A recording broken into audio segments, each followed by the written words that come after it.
What's wrong? Something's bothering you. Oh no, it's just... I promised to have tea with Polly. I just remembered.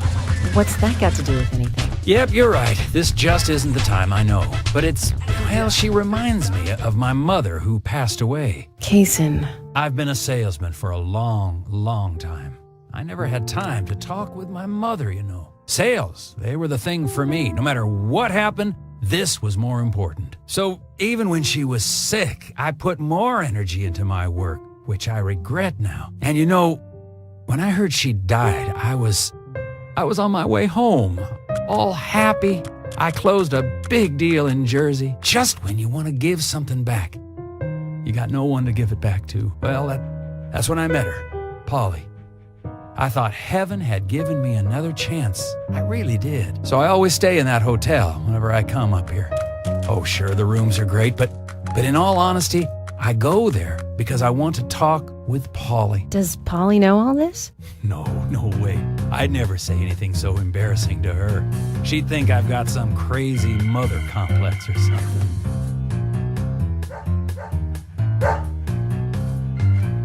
Right, let's get going. Deputy Willie disapproves of any chit-chat. I'll make it up to Polly some other time, I guess.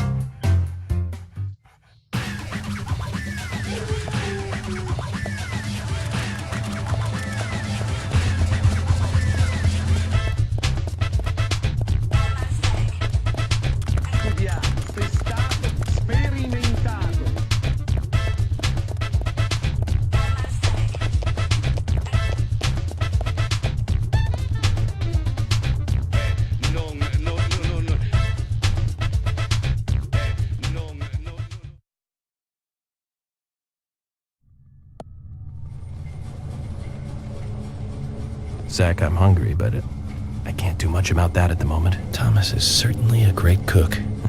It's a shame to keep his cooking hidden out here in the countryside. Don't you think so, Zach? Ugh. Which reminds me, there's another great cook in town. To fall in love with her would mean that I would need to love her cooking, too. Why does God test us so, I wonder? That coffee she made. Man, did that pack a punch. I wish you could have tasted it, Zach.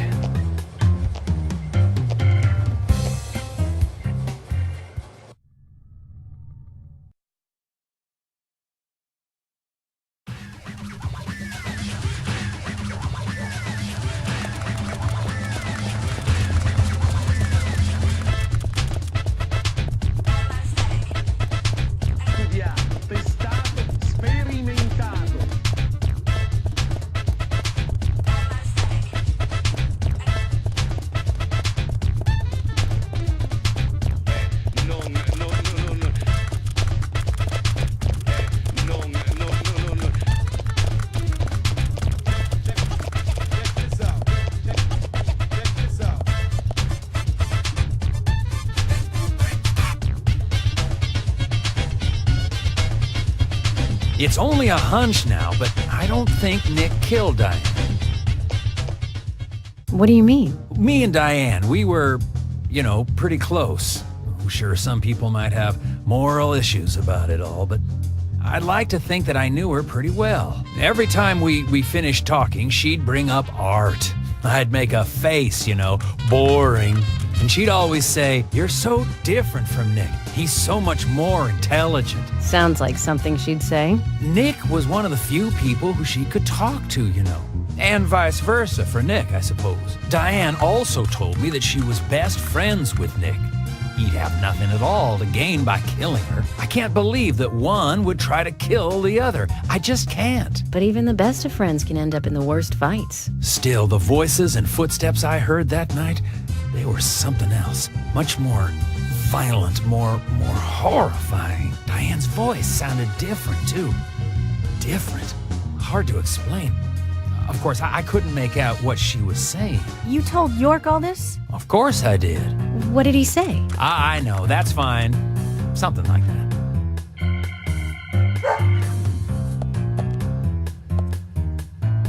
Let's go then, and catch Diane's killer.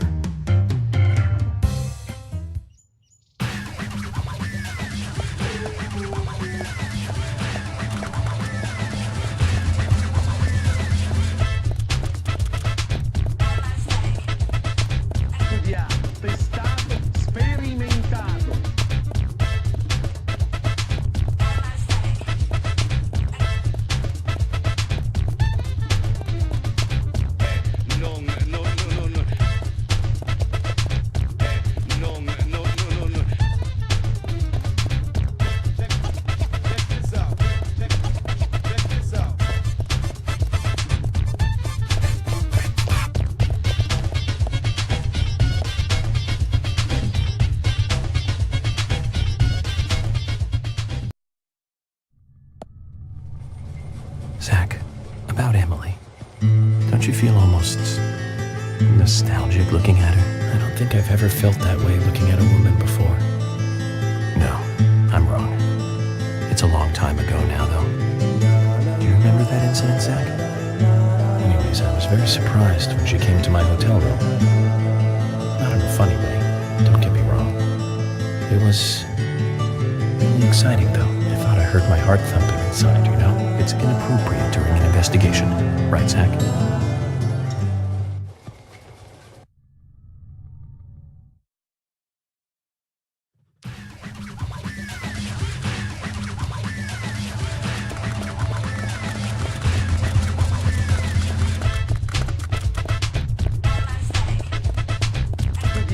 Testato, sperimentato.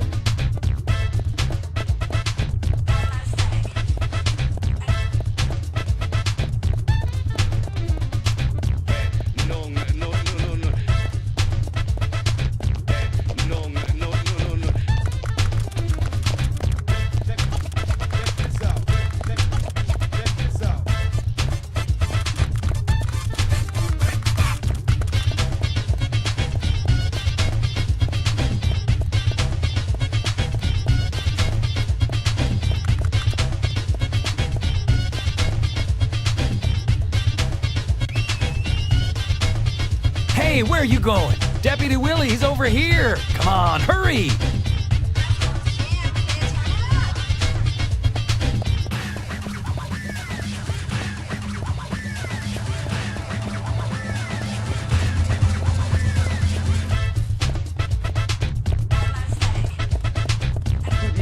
Testato, sperimentato.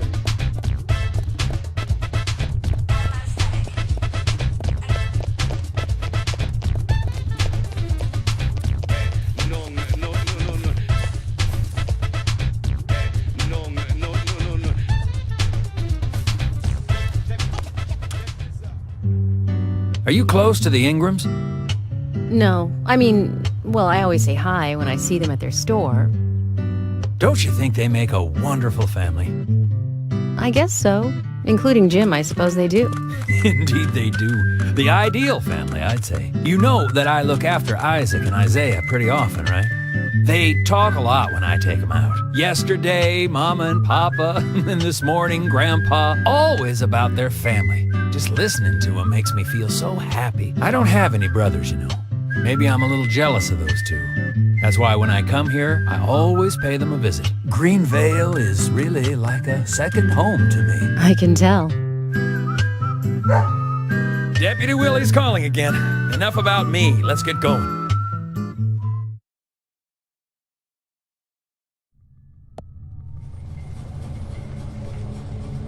For some reason in the darkness, I see Emily's face.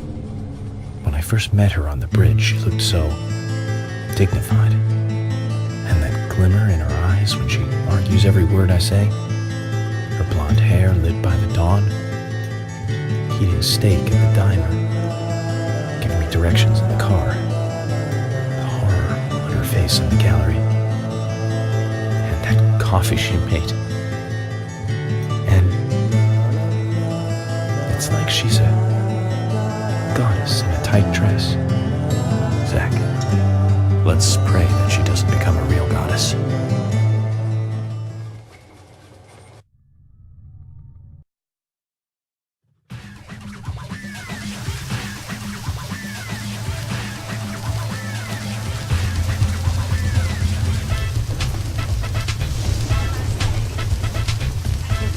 Testato, sperimentato.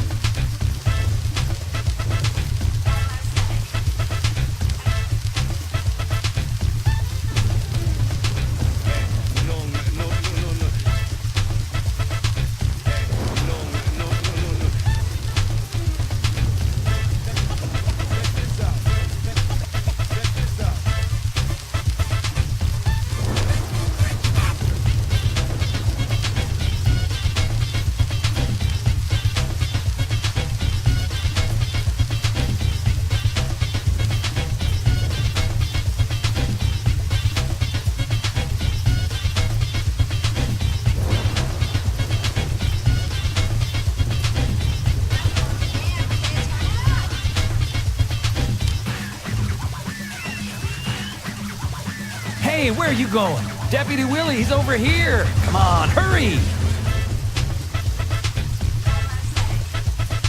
Studiato, testato, sperimentato.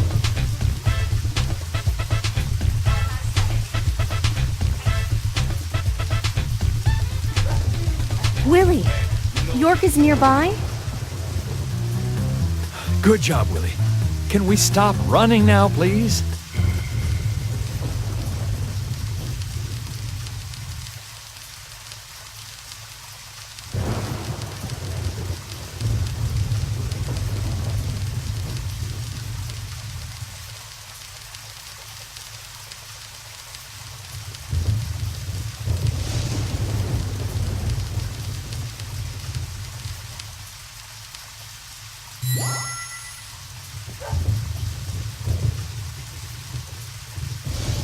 Hey, so we took the long route here.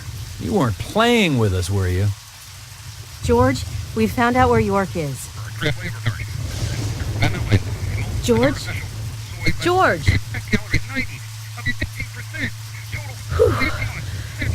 Kaysen, I'm going in alone. Hey, you didn't forget what George said. No, I haven't. And that's why you get to stay out here and keep trying to contact him. I'm just going to check things out. I'll stay out of danger. Trust me. Okay, if you say so. I'll take care of this here.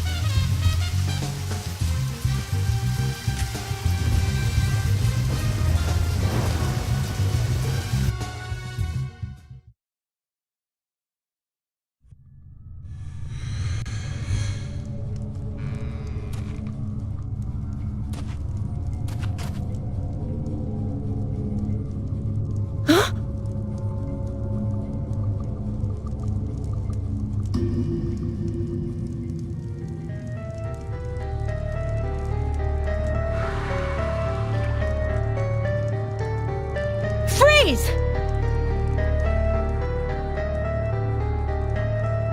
Stop right there! Stop!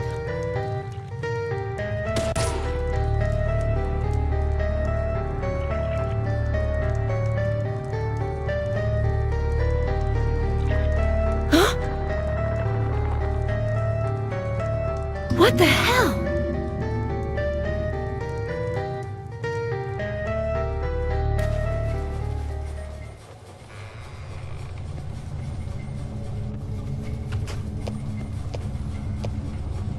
York, Emily is here.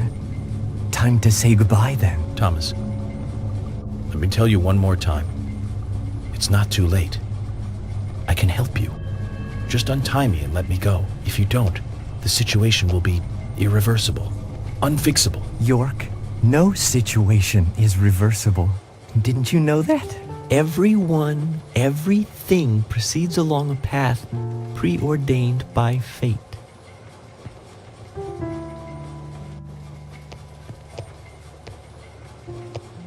Goodbye then. I wonder who'll be the next person to open this door. Well, whoever that person is will be the one to decide your fate. Zach, what was I supposed to say? All I can do now is wait.